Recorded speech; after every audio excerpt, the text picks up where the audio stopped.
You know, people always talk about dating vampires, but I could never date a vampire because, look, a life without garlic is not one I want to lead.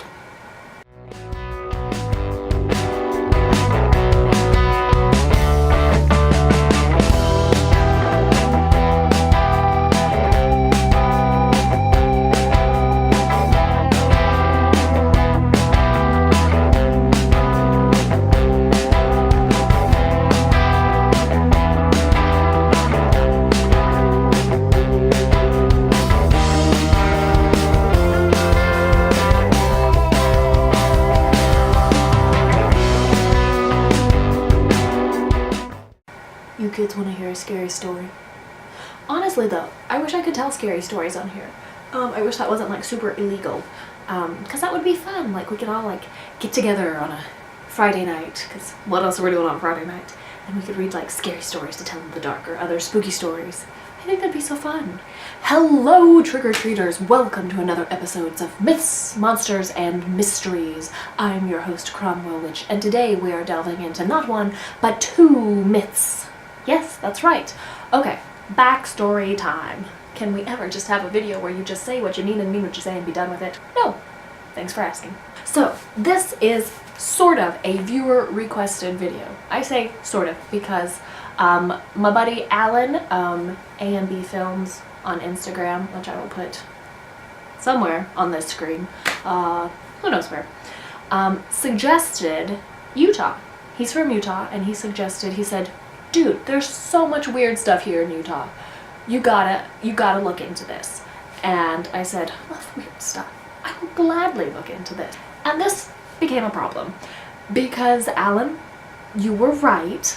There's a lot of weird stuff. And I hate to say it, but I feel like I've chosen some lame things to talk about. But here's the thing. All of the videos we've done so far have been cryptids. You know why? Because I love cryptids. But it's called Myths, Monsters, and Mysteries, so I wanted to include some of the other M's in there somehow. So we're not doing monsters, although we will be coming back to some Utah monsters later on. Because there's a lot. But, looking stuff up, there was one thing that I thought sounded really, really cool. And here's my notes.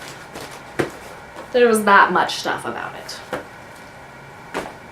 So, you can't do a whole video on that. So we're doing two things. I hope that's okay.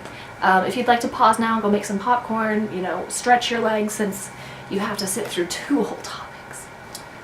So the first one we'll be talking about today is the Weeping Widow of Spanish Fork Cemetery, which just sounds awesome. Da-da-da-da.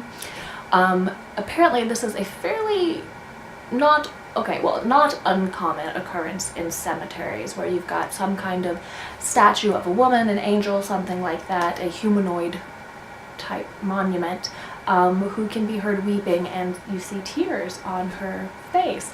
And that really struck my fancy. So I wanted to touch on that, but that's the one that it's like this much information could be gleaned, at least from what I could find. So I will gladly share it with you, and then we will move on to topic number 2.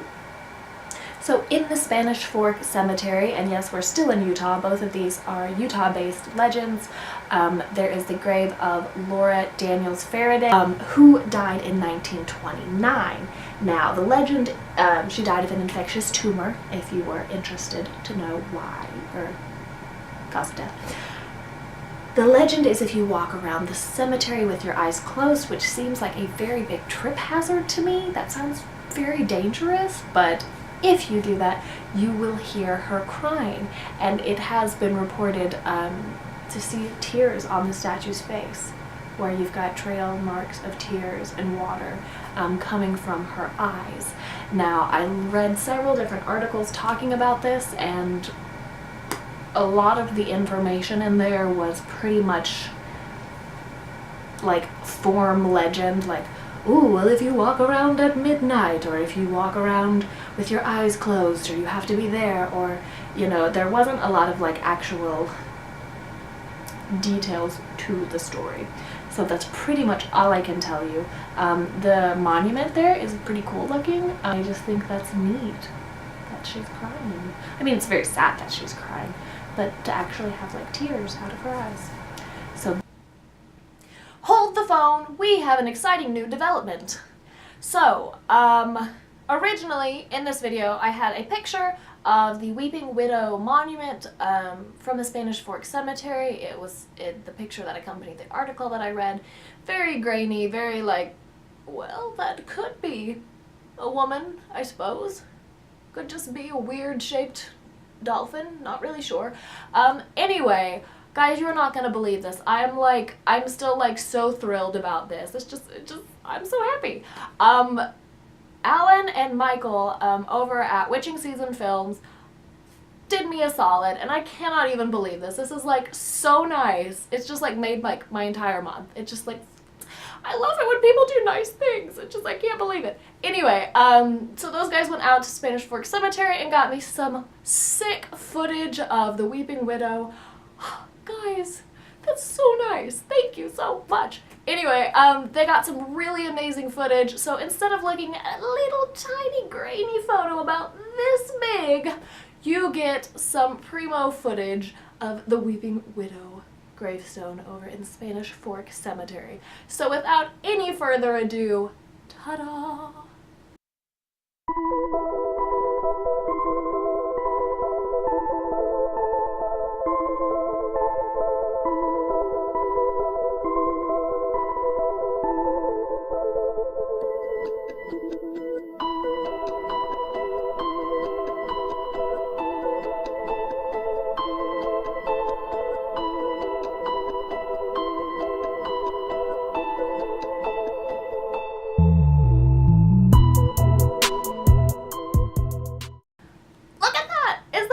The coolest thing you've ever seen. Beautiful monument, beautiful footage. Again, thank you so much, Michael and Alan, that you guys went out there and did that. That's just, I'm over the moon. I really am. Thank you so much for that. Alright, back to the regularly scheduled video. That is our first legend, and as you can tell, as it's been about 1 minute and 45 seconds, that was not quite enough to make up a whole video. Topic 2. Topic 2, again, not a terribly uncommon phenomenon, but in Utah, you have... Did you guys hear my arms pop when I did that? Oh my god, I'm old. Alright, one of the things that I found while looking up strange happenings in the state of Utah would be that of Route 666.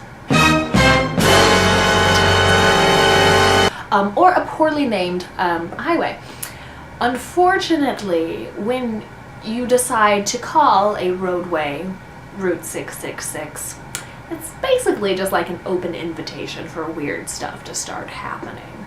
In the 1800s, the stretch of road that was there was the Old Spanish Trail. It became a highway in 1926, and just luck of the draw, it was Route 666 is how it got numbered.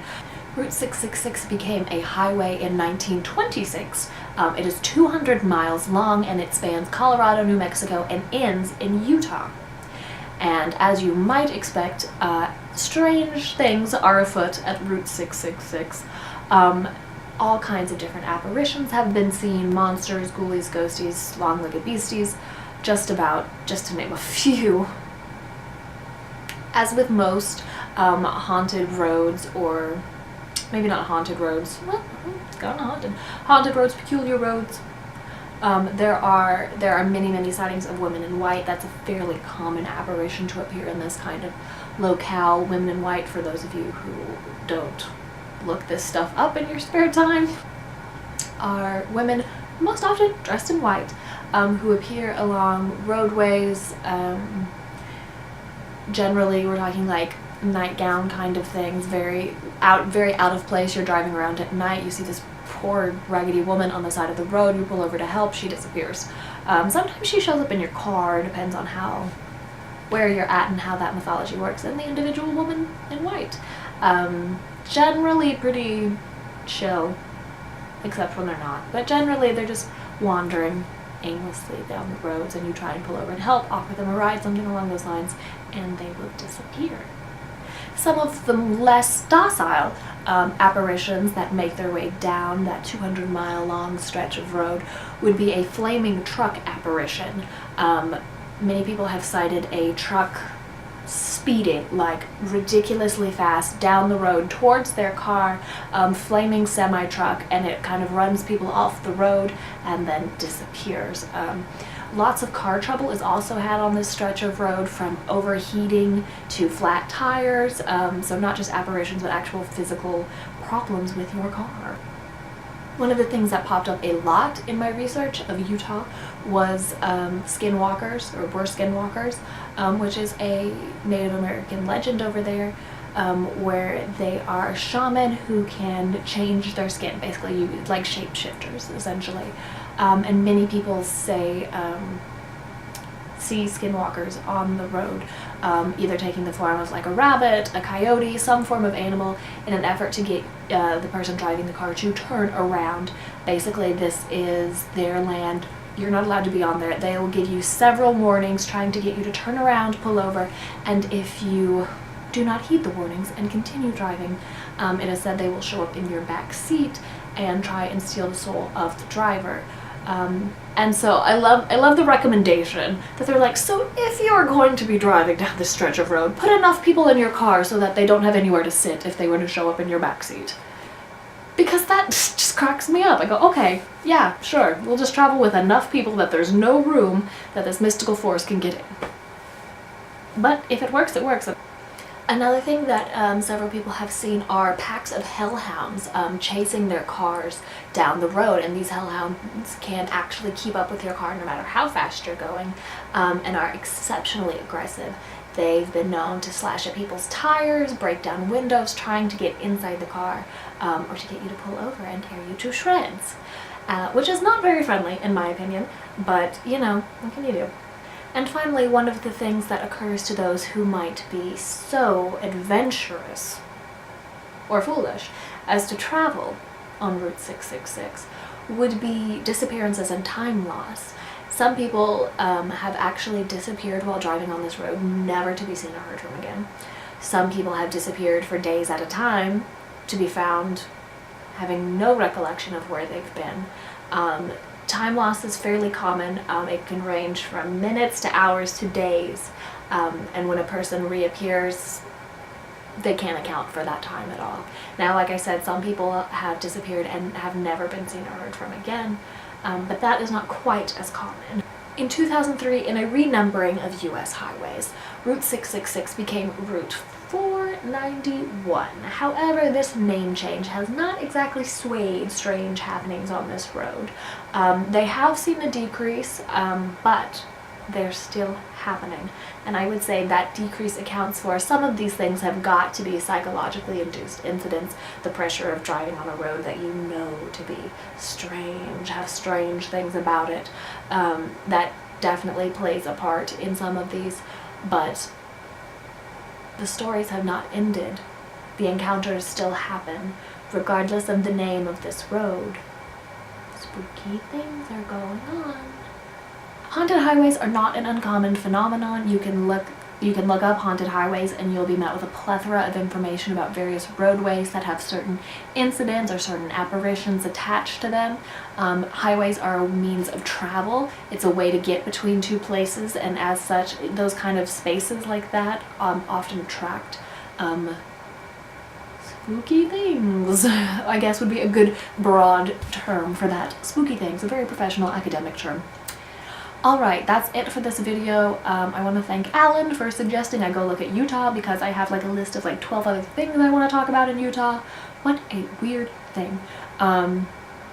What a weird state, I should say. Utah's not a thing, it's a state. If you have a suggestion on some kind of myth, monster, or mystery you would like to know more about, leave me a comment down below. You can always send me a message and say, hey, you should look into this, and I will gladly look into this. Thank you for watching. I hope you enjoyed this video. I'll have more myths, monsters, and mysteries, as well as weird spookorama videos up, hopefully not too terribly far apart. Leave me a comment down below. I'd love to hear from you guys. If you haven't, you can subscribe if you'd like to watch more of these things. And until next time, happy trick-or-treating.